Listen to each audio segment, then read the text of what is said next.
Hello everyone. सूती वस्त्रों से हम सभी भली भांति परिचित हैं और हम में से अधिकांश लोग वर्ष भर में से काफ़ी समय तक इन वस्त्रों का पहनने में भी प्रयोग करते हैं और दूसरी जगहों पर भी। सूती वस्त्र कपास के रेशे से बनते हैं। तो आज के इस वीडियो में आइए हम जानते हैं कि कपास का रेशा क्या है और उससे सूती वस्त्रों का निर्माण कैसे किया जाता है। Today we will discuss introduction and manufacturing process of cotton.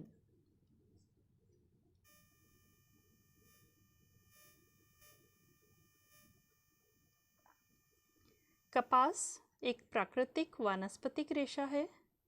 जब हमने कपास रेशों के वर्गीकरण के बारे में पढ़ा था तो उस समय हमने ये देखा था कि कपास प्रकृति से प्राप्त होने वाला रेशे के ग्रुप में आता है और साथ ही ये वनस्पतियों से मिलकर के बनता है, वनस्पतियों से प्राप्त होने वाला रेशा है। इसका मतलब ये है कि यह प्राकृतिक वानस्पतिक रेशों के ग्रुप में रखा जाने वाला रेशा है। यह एक विश्वव्यापी तथा सार्वभौमिक रेशा है। संपूर्ण विश्व में कपास के रेशे का प्रयोग किया जाता है। इससे जो भी वस्त्र बनते हैं वो बहुत ही सस्ते होते हैं, मजबूत और टिकाऊ होते हैं, सुंदर, विलक्षण गुणों से संपन्न, अद्वितीय कार्यक्षमता वाले और सभी आय वर्ग की पहुंच तक वाले होते हैं। सूती वस्त्रों का या सूती रेशे का परिधान और इसके अलावा अन्य चीज़ों में भी उपयोग किया जाता है और ये संपूर्ण विश्व में सर्वाधिक काम में लिया जाने वाला प्राकृतिक रेशा है। वैसे तो कपास का उद्गम स्थल भारत है। सबसे पहले कपास यहीं उत्पादित होना शुरू हुआ था, लेकिन इसके अलावा विश्व में कुछ और भी भाग हैं, कुछ और भी देश हैं जहाँ पर कपास का उत्पादन होता है। मुख्य रूप से दक्षिण अमेरिका, दक्षिण एशिया और वेस्ट इंडीज ये कपास के उत्पादक देश हैं। अमेरिका विश्व के कुल कपास का लगभग 3/4 भाग उत्पादित करता है, यानी जितना भी कपास विश्व में उत्पन्न होता है उसका 3/4 अमेरिका में उत्पन्न होता है। भारत का स्थान दूसरा है। भारत में हालांकि बहुत अच्छी क्वालिटी का कपास उत्पन्न नहीं होता है, मीडियम क्वालिटी का होता है और सर्वश्रेष्ठ क्वालिटी का जो कपास उत्पन्न होता है वो है मिस्र में, इजिप्ट में। अब हम इसके ऐतिहासिक परिदृश्य को देखते हैं तो यह स्पष्ट हो जाता है कि भारत में कपास का उद्गम ईसा से भी 400 वर्ष पहले हो चुका था। हड़प्पा और मोहनजोदड़ो की खुदाई में जो बर्तन प्राप्त हुए हैं वो रुई में लिपटे हुए थे। इसका मतलब हमारी सभ्यताओं के अंतर्गत इस रेशे की जानकारी पहले से ही थी और इसका प्रयोग किया जाता था। भारत में कपास का प्रयोग अत्यंत ही प्राचीन काल से किया जा रहा है। बहुत श्रेष्ठ वर्ग के वस्त्रों के लिए भी और सामान्य जन के वस्त्रों के लिए भी भिन्न भिन्न प्रकार की वैरायटी के सूती वस्त्रों का निर्माण किया जाता रहा है। ये हमारे जो भी इतिहास की पुस्तकें हैं या विभिन्न ग्रंथ हैं उनके अंतर्गत इसका विवरण मिलता है। और पुराने समय में जो भी सूती वस्त्र बनाए जाते थे भारत में वे बहुत ही अच्छी क्वालिटी के होते थे, अत्यंत उत्तम होते थे और उत्कृष्ट होते थे, जिनमें बहुत ही शानदार कारीगरी की जाती थी, बेहतरीन डिज़ाइन और कलर कॉम्बिनेशंस होते थे और इसके लिए ये पूरी दुनिया में प्रसिद्ध थे। जैसे ढाका की मलमल, ये अपने अलौकिक सौंदर्य, सूक्ष्मता, बारीकी और पारदर्शिता के लिए प्रसिद्ध थी। ये कहा जाता है कि इन वस्त्रों का जो पूरा का पूरा थान होता था, कई मीटर्स का थान होता था, वो इतना बारीक होता था कि इसमें पूरे थान को हम अंगूठी की जो रिंग होती है, उसका जो छल्ला होता है, उसके अंदर से पास कर सकते थे या पूरी की पूरी एक साड़ी को माचिस की डिबिया के अंदर पैक किया जा सकता था। इसी प्रकार से बनारस के चिकन वाले कपड़े और जामदानी बंगाली कपड़े भी अपने सुंदर नमूनों के कारण विश्व विख्यात थे। अब हम पढ़ते हैं कपास का उत्पादन कैसे होता है, मतलब रेशा कैसे बनता है। कपास की खेती के लिए जो परिस्थितियां आवश्यक हैं, जो परिस्थितियां ज़रूरी हैं, उनमें सबसे पहले है जलवायु। कपास के उत्पादन के लिए उष्णकटिबंधीय जलवायु अच्छी होती है। इसके लिए नमी और गर्मी दोनों की ही आवश्यकता होती है और इसीलिए ये उन प्रदेशों में बहुत अच्छे तरीके से उत्पन्न होते हैं जहाँ पर नमी भी हो और गर्मी भी। दूसरी कंडीशन है मिट्टी की। कपास की खेती के लिए काली मिट्टी सर्वाधिक उपयुक्त होती है। मिस्र में मिट्टी काली भी है और क्षारीय भी है, इसीलिए वहाँ जो कपास के रेशे बनते हैं वो बहुत ही मजबूत, लंबे और मुलायम होते हैं। बेस्ट क्वालिटी के रेशे इजिप्ट या मिस्र में उत्पादित होते हैं। वर्षा, बीज बोते समय वर्षा की ज़रूरत होती है और ये वर्षा लगभग 30 से 38 सेंटीमीटर होनी चाहिए। शुरू में बारिश की ज़रूरत है, जब पौधे बड़े हो जाते हैं तब बरसात की ज़रूरत नहीं होती। समय या ड्यूरेशन, कपास का जो पौधा है वो 1 वर्षीय पौधा है, यानी साल में एक ही बार इसकी फसल ली जा सकती है और इसको तैयार होने में, यानी बीज बोने से और रेशे प्राप्त करने की स्थिति आने में लगभग 200 दिन का समय लग जाता है। आप चित्र में देख रहे हैं 3 स्टेजेस। पहले पॉड है, बीज है और उसके ऊपर फूल, और फूल के बाद में वो धीरे धीरे पॉड या कॉय में डेवलप हो गया है। कपास का पौधा झाड़ीनुमा पौधा होता है, लगभग 4 से 6 फुट इसकी हाइट होती है। ये अलग अलग रंगों में इसमें फूल खिलते हैं और जब कच्चे फूल होते हैं नरम अवस्था में तब वो बैंगनी रंग के होते हैं या क्रीम कलर के होते हैं। बाद में इनका कलर चेंज हो जाता है और बीज के चारों तरफ जो रेशा लिपटा होता है वो रेशे के रूप में काम में लिया जाता है। सूती वस्त्रों के निर्माण की प्रक्रिया। रेशा तो उत्पन्न हो गया, अब इसके बाद में वस्त्र कैसे बनाए जाते हैं इसके बारे में हम पढ़ेंगे। तो सबसे पहली चीज़ है कॉय को एकत्रित करना या कलेक्शन ऑफ पॉड्स। जो बीज चारों तरफ आवृत रहता है रेशे से और उसके ऊपर भी कवरिंग रहती है, ये कहलाता है पॉड या कौआ। इसको जब ये पक जाता है तो पकने के बाद में इसको इकट्ठा किया जाता है, या तो मशीन से इकट्ठा करते हैं या फिर हाथ से किसी भी तरीके से इनको इकट्ठा किया जाता है। अगर सही समय पर इकट्ठा नहीं किया जाए तो फिर ये धूप और धूल मिट्टी से गंदे हो जाते हैं और कलर भी इनका खराब हो जाता है। दूसरा स्टेप है ओटना या जिनिंग। ये प्रक्रिया होती है कपास के कॉय से बीज और रेशे को अलग अलग करना। इनको या तो हाथ से किया जाता है या ओटनी होती है, जिस तरह की सिल बट्टे की या छड़ की तरीके से इनको ओटा जाता है, जिनिंग की जाती है, या फिर जिनिंग मशीन के द्वारा इसमें से धूल कण, पत्ती, लकड़ी, छिलके, बीज, इन सबको अलग अलग किया जाता है। छड़ और ओटनी विधि में जिस तरीके से एक सिलबट्टा होता है उस तरीके से नीचे पत्थर का मजबूत प्लेटफॉर्म होता है और उसके ऊपर छड़ से इसको अलग किया जाता है। अगर हाथ से करते हैं तो 2 बेलनों के बीच में या रोलर्स के बीच में से इनको गुजारते हैं, या आधुनिक काल में अब बहुत सारी मशीन्स ऐसी हो गई हैं जो आप इन इमेजेस में देख रहे हैं, ये मशीन्स हैं। इनके माध्यम से बीज को, छिलकों को और कपास के रेशों को अलग अलग कर दिया जाता है। नेक्स्ट स्टेप है बेलिंग या गांठें बनाना। बीज जब रेशों से अलग हो जाता है तब इन्हें दबा दबा करके गांठें बना दी जाती हैं और ये काम मोस्टली खेत पर ही किया जाता है या उन स्थानों पर जहाँ पर फसलें बनती हैं, उत्पादित होती हैं, वहीं पर बेलिंग कर दी जाती है। बेल का अर्थ है गांठ।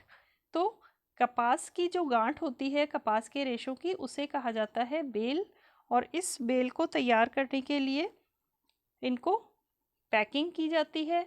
लगभग 500 पाउंड वजन की बंडल्स बना लिए जाते हैं जो बेल्स कहलाते हैं, और इनको जूट की बोरी में पैक कर दिया जाता है या प्लास्टिक बैग्स में पैक कर दिया जाता है, और उसके बाद मजबूत रस्सियों से बांध दिया जाता है। नेक्स्ट स्टेप है ओपनिंग, क्लीनिंग एंड ब्लेंडिंग। खोलना, साफ करना और मिश्रित करना। अब जो बेल्स खेतों में तैयार हो गए हैं उनको फैक्ट्रीज पर पहुंचाया जाता है, जो भी जिन स्थानों पर आगे निर्माण की प्रक्रिया होनी है वहां पर सबसे पहले इन गांठों को खोला जाता है और खोल करके आपस में मिला दिया जाता है।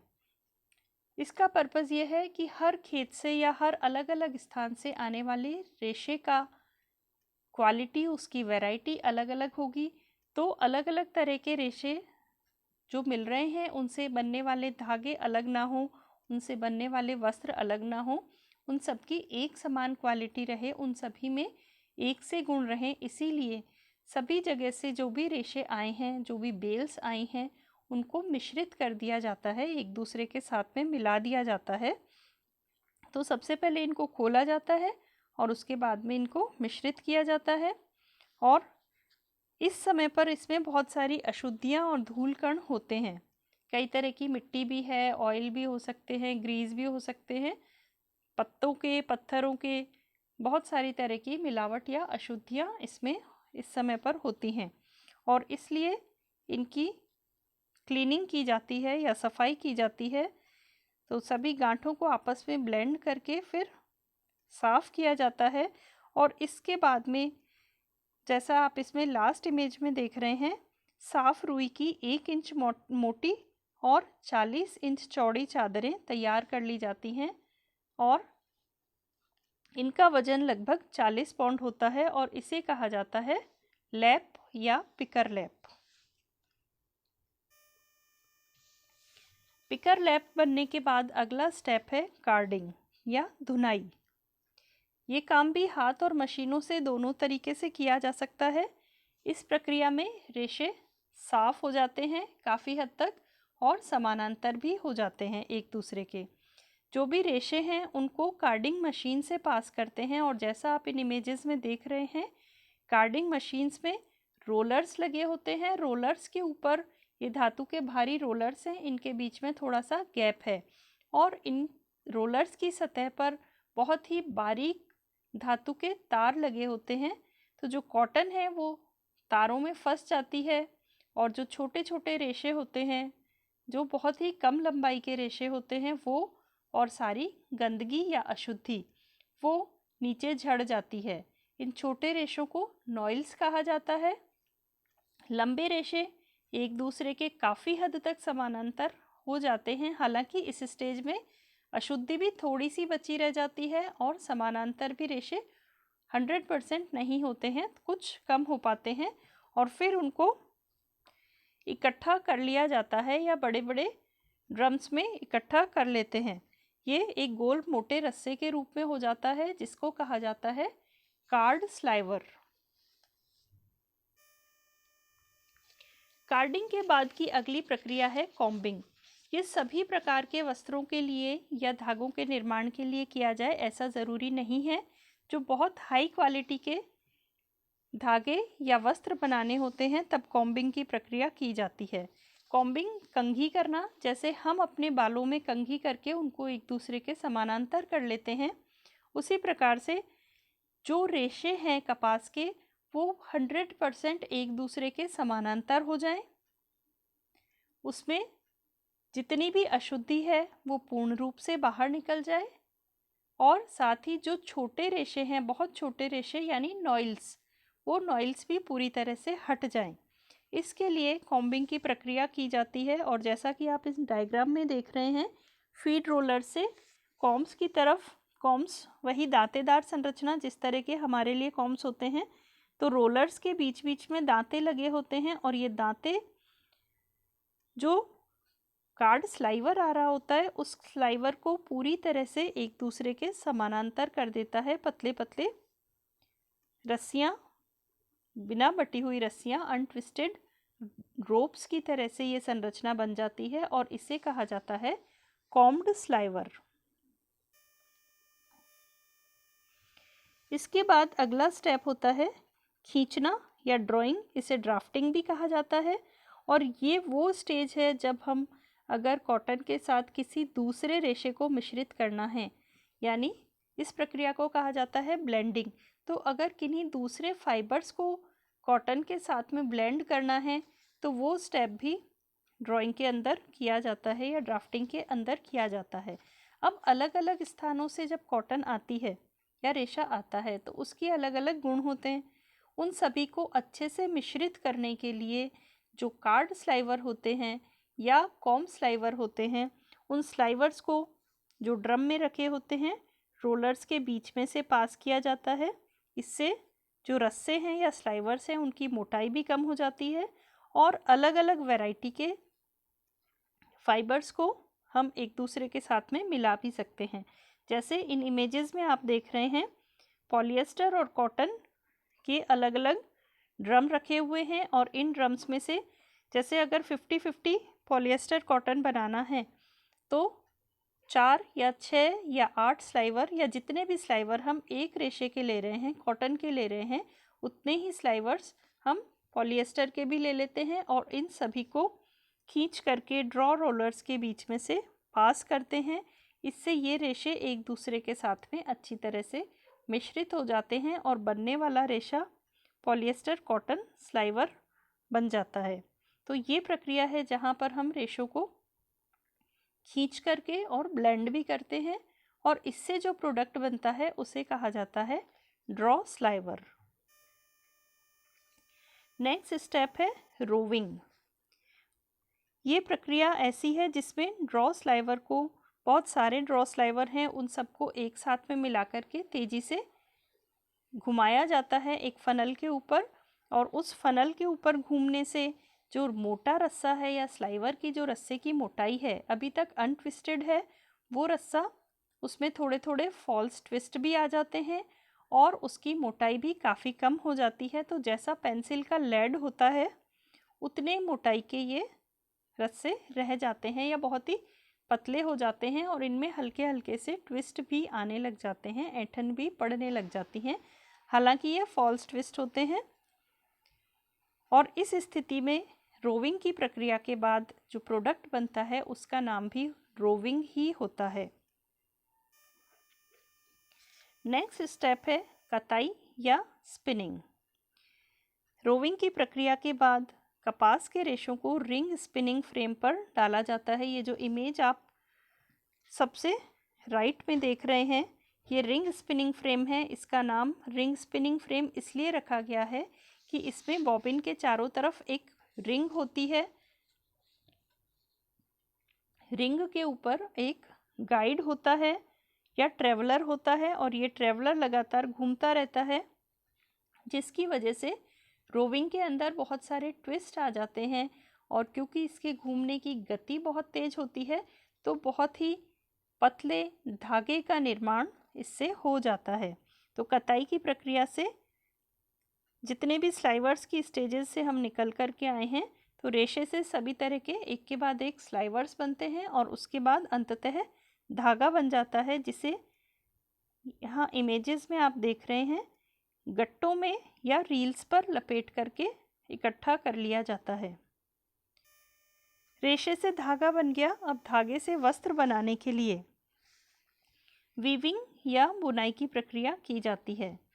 करघे पर वीविंग की प्रक्रिया होती है। बहुत सारे तरह के करघे होते हैं, हाथ से चलने वाले, पैर से चलने वाले या इलेक्ट्रिक लूम्स भी हो सकते हैं।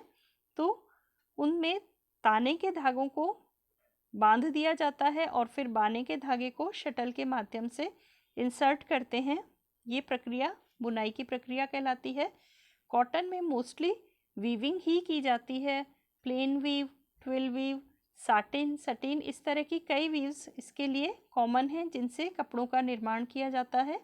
लेकिन वीविंग के अलावा निटिंग या अन्य विधियों का भी कभी कभी प्रयोग कर लिया जाता है वस्त्र निर्माण के लिए। अब जब वस्त्र बनकर के तैयार हो गया है वो देखने में बिल्कुल भी आकर्षक नहीं है, उसका कलर भी अच्छा नहीं होगा, मटमैला होगा, उसमें हो सकता है कुछ अशुद्धियाँ भी हों, गंदगी भी हो थोड़ी बहुत जो रह गई है, या कुछ विशेष गुणों की कमी है। जैसे कॉटन का सबसे खराब गुण है कि उसमें सलवटें बहुत जल्दी पड़ती हैं। तो इन अवगुणों को दूर करने के लिए, उसके स्वरूप को आकर्षक बनाने के लिए उस पर विभिन्न तरह की परिसज्जाएँ दी जाती हैं। और इन परिसज्जाओं में रोएं हटाना, ब्लीचिंग करना, मर्सराइजेशन करना, वॉश एंड वियर फिनिश देना, कैलेंडरिंग करना, जिस तरीके से हम घर पर कलफ लगा करके और प्रेस करते हैं, वो प्रक्रिया इंडस्ट्रियल लेवल पर कैलेंडरिंग कहलाती है। तो इस तरह की कई परिसज्जाएं आवश्यकता अनुसार कपास के या सूती वस्त्रों को दी जा सकती हैं। और वस्त्र निर्माण की लास्ट स्टेज है रंगाई और छपाई। अब सभी कपड़े सिर्फ सफ़ेद हों, उनमें कोई कलर नहीं हो तो पहनने में मज़ा नहीं आएगा। इसीलिए वस्त्र निर्माण की ये एक प्रक्रिया भी है या एक चरण है जिसमें वस्त्रों को रंगा जाता है और उन पर छपाई की जाती है। रंगाई की प्रक्रिया में कलर के घोल में या तो रेशों को डुबोया जा सकता है या फिर धागे के निर्माण के बाद उन्हें डुबोया जा सकता है, या संपूर्ण वस्त्र को ही रोलर्स के माध्यम से कलर के घोल में डाल करके रंगा जाता है। रंगाई के बाद में छपाई की प्रक्रिया प्रारंभ होती है। छपाई हाथों से भी हो सकती है, मशीन्स के द्वारा भी होती है, और बहुत सारी तरह के प्रिंट्स बहुत अलग अलग कलर्स में बनाए जाते हैं ताकि कपड़ों में विविधता आ सके और वो देखने में बहुत ही सुंदर और आकर्षक लग सकें। तो इस प्रकार से रेशों से प्रारंभ होकर और सूती वस्त्र का निर्माण किया जाता है।